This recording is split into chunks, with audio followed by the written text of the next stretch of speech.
The Tao of Self-Confidence, Episode 510. Welcome to the Tao of Self-Confidence, where I share stories of amazing women who have discovered their inner journey to self-confidence. Visit our website at thetaoofselfconfidence.com. Your inner journey to self-confidence awaits. Well, hello friend. Welcome to the Tao of Self-Confidence, where I share stories of amazing women who have discovered their inner journey to self-confidence. I'm your host today, Sheena Yap-Chan, and today I have an amazing woman on the show today. She is the first Asian coach for Asian women in America, and I'm really excited to have her on today to share her story and tips on self-confidence. So without further ado, I'm going to introduce you to Kimchi Chow. Kimchi, how are you today? Maybe you can fill in a little bit more about yourself to our listeners. Yes, hi Sheena and hi the listeners. I'm happy to be here. My name is Kimchi Chow. I was born and raised in Vietnam. I came to USA as refugee after the war in 1978, and I have lived in the United States for almost 40 years. I'm married to a Taiwanese and have two children, a 30 years old daughter and 28 years old son. So all of us are US citizens, and we consider America is our country. Thanks for sharing that. And Kimchi, what would be your favorite self-confidence quote? It is one of my favorite because it's I resonate with it recently. This quote is from William Jennings Bryan. He says, "The way to develop self-confidence is to do the thing you fear and get a record of successful experiences behind you." Thanks for sharing that great quote. And, I totally agree. Sometimes, when we do the things that fear us the most is when we can actually find success, right? Just going, over the hill or, going where the grass is greener. Sometimes we just have to take that leap of faith. So thanks for sharing that quote. And in your own words, how do you define self-confidence? I define self-confidence is when you are proud of your skin, your characters, your beliefs, and your abilities. You do not need to seek for others' approval, and your self-confidence is not fluctuate by someone's opinion about you. That's my definition of self-confidence. Thanks for sharing that great definition. And Kimchi, what was your life like before your discovery of self-confidence?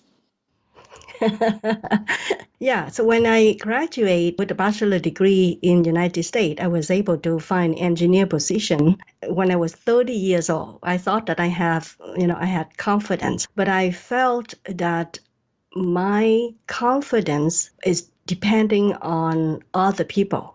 I was always looking for approval or praise from someone else. Either it's from my boss, my coworker, or my family members. And if no one recognized my accomplishment, then I felt bad and I started questioning my worth. When I was in this stage, my confidence fluctuated daily, depending on what's going on each day.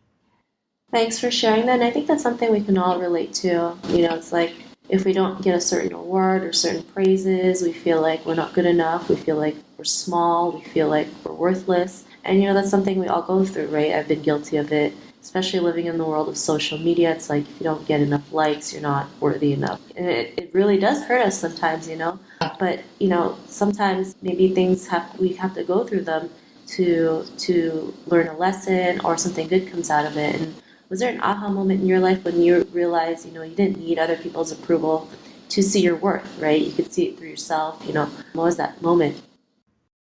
Yeah, my aha moment came very late, after 20 years living in the United States. So I realized that although I had accomplished a lot financially, I was not happy. What's the reason? The reason was I did not know who I am, my authentic self, what I believe in, what I stand for. I was torn between the self-care and self-love versus doing what is expected of me from my parents and my Asian cultural expectation to look good and to fit in a mold of an Asian woman.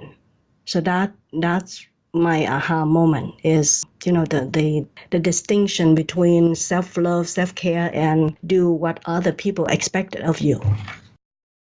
Thanks for sharing that. And, we don't even realize that, right? So for you to realize that, even, I don't think there's such a thing as it was too late. Things happen for a reason. We go through life experiences. Sometimes we don't see it until, like you mentioned, 20 years after you live in America. And, some women don't even notice it at all. Sometimes they go through life just still seeking approval versus learning to make their own happiness, right? And, it's great that you're able to realize that. And awareness is huge. Like, if we're not aware of it, then we can't even figure out how we fix it, right? And because of your realization, what's your life been like now? Yeah, so now I feel very at peace with myself. I'm transparent with my spouse and my children. We communicate frequently and freely about what we like, what we don't like, what we want to do, and what they want to do. So in my family, with my husband and my two children, we respect each other and allow each other to have our own space to grow and live the life that we want to live without using the cultural obligation to each other. So that's my life. This is my life right now. Even though I still have siblings, I'm still interacting with them, but I don't really care about what they think or say about me and how I live my life. Thanks for sharing that. And I think that's great that, you and your family have created an environment where you can grow in your own space, where you can, be your authentic self and learn to, just be yourself. It's not always easy, but when you create that environment, it gets better and better. So thanks for sharing that. And Kimchi, to the woman who's listening to your episode, she may be in her own journey of self-confidence. What would be that one tip you'd give to her? To find her own values, her own skills, her own talents, and have some reflection on that. Either she can do it by herself or with the people closest to her but supporting her, or working with a life coach to help her see her value, her skills, and her talents so that she can use it in her life. Thanks for sharing that great tip. And if our listeners wanted to get to know a little bit more about you and what you do, is there any links or social media profiles we can connect with?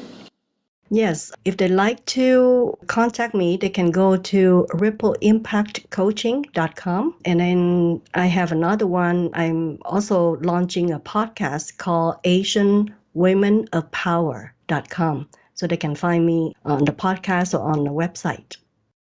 Thanks for sharing that. And to our listeners, if you want to connect with Kimchi, you can also head on over to the taoselfconfidence.com. You can search for Kimchi's name. Her show notes will pop up along with everything else we talked about. And I'm just really grateful to have Kimchi on the show today to share her story and tips with us on self-confidence. So thank you so much. Thank you. Thank you for inviting me. Not a problem. It was really great having you on the show. And to our listeners, be on the lookout for another new episode of another amazing woman's journey to self-confidence. And we'll talk to you soon. Bye for now. Bye.